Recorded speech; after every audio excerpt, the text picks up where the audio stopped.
كان ثابت بن النعمان شابا تقيا يطلب العلم، وكان متفرغا له، ولكنه كان فقير. وفي يوم خرج من بيته من شدة الجوع، فلم يجد ما يأكله، حتى انتهى به الطريق إلى مزرعة كبيرة كان بها أحد البساتين المملوءة بأشجار التفاح. وكان أحد الأغصان لشجرة متدليا منه تفاحة، فحدثته نفسه أن يأكلها. مد ثابت يده إلى التفاحة فأكل نصفها، ثم شرب من ماء نهر بجانب المزرعة، ثم انتبه بعد ذلك من غفلته بسبب الجوع، وقال لنفسه: ويحك يا ابن النعمان، كيف تأكل من ثمار غيرك دون إذنه؟ وأقسم ألا يرحل عن المكان حتى يدرك صاحب المزرعة ليطلب منه أن يحلل له ما أكل من هذه التفاحة. فسأل حتى وجد داره، فطرق عليه الباب. فلما خرج صاحب المزرعة استفسر عما يريد، فقال ثابت بن النعمان: دخلت بستانك وأخذت هذه التفاحة وأكلت نصفها، ثم تذكرت أنها ليست لي، وأريد منك أن تعذرني في أكلها وأن تسامحني على هذا الخطأ. قال الرجل: والله لا أسامحك أبدا، بل أنا خصيمك يوم القيامة عند الله. بدأ الشاب التقي يبكي ويتوسل إليه أن يسامحه، وقال له: أنا مستعد أن أعمل لك أي عمل تطلبه بشرط أن تسامحني. وظل يتوسل إلى صاحب البستان، وصاحب البستان لا يزداد إلا إصرارا، وذهب وتركه، والشاب يلحقه ويتوسل إليه حتى دخل بيته. ظل ثابت جالسا عند البيت ينتظر خروج صاحب المزرعة حتى صلاة العصر، فلما خرج صاحب البستان وجده لا زال واقفا ودموعه تنزل على لحيته، فزادت وجهه نورا، وقال: يا عم، إنني مستعد للعمل فلاحا في هذا البستان من دون أجر باقي عمري، ولكن بشرط أن تسامحني. عندها قال صاحب البستان: يا بني، إنني مستعد أن أسامحك الآن، لكن بشرط أن تتزوج ابنتي. صدم ثابت من هذا الجواب وذهل، ولم يستوعب بعد هذا الشرط، وقال: أتزوجها؟ قال الرجل: إن ابنتي عمياء لا تبصر، وخرساء لا تتكلم، وصماء لا تسمع، ومنذ زمن وأنا أبحث لها عن زوج أستأمنه عليها ويقبل بها بجميع مواصفاتها التي ذكرتها، فإن وافقت عليها سامحتك.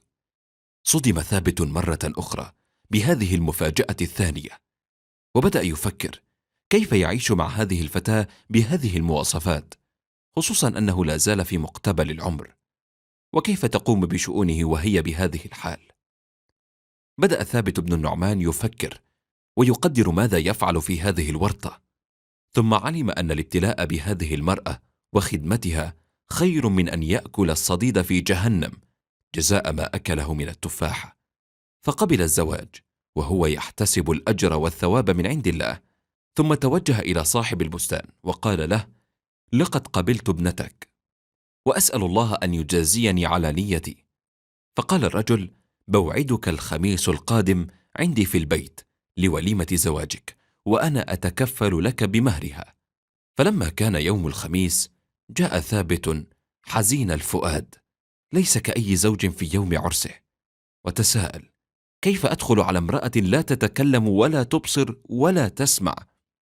ولكنه توكل على الله وقال: لا حول ولا قوة إلا بالله. فلما طرق الباب فتح له أبوها وأدخله البيت، وقال له: يا بني، تفضل بالدخول على زوجتك، وبارك الله لكما وعليكما.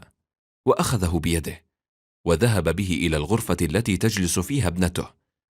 فلما فتح الباب فإذا بفتاة تقوم إليه وتقول له: السلام عليك ورحمة الله وبركاته.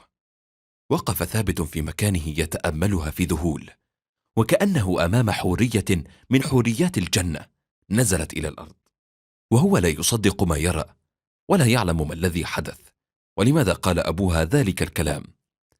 ففهمت ما يدور في باله، فذهبت إليه وصافحته وقبلت يده، فأخبرها بما قال عنها أبوها، فقالت: صدق أبي ولم يكذب، أبي قال عني أنني خرساء لأنني لم أتكلم بكلمة حرام، ولا تكلمت مع رجل لا يحل لي، وإنني صماء لأنني ما جلست في مجلس فيه غيبة ونميمة، وإنني عمياء لأنني لم أنظر إلى أي رجل لا يحل لي، وإنني وحيدة أبي، ومنذ عدة سنوات وهو يبحث لي عن زوج صالح، فلما أتيته تستأذنه في تفاحة وتبكي من أجلها، قال أبي: إن من يخاف من أكل تفاحة لا تحل له أولى به أن يخاف الله في ابنتي، فهنيئا لي بك زوجا، وهنيئا لأبي بنسبك.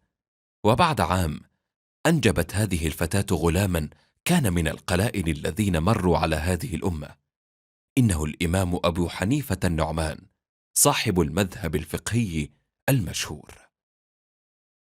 من عمل صالحا من ذكر أو أنثى وهو مؤمن فلنحيينه حياة طيبة ولنجزينهم أجرهم بأحسن ما كانوا يعملون.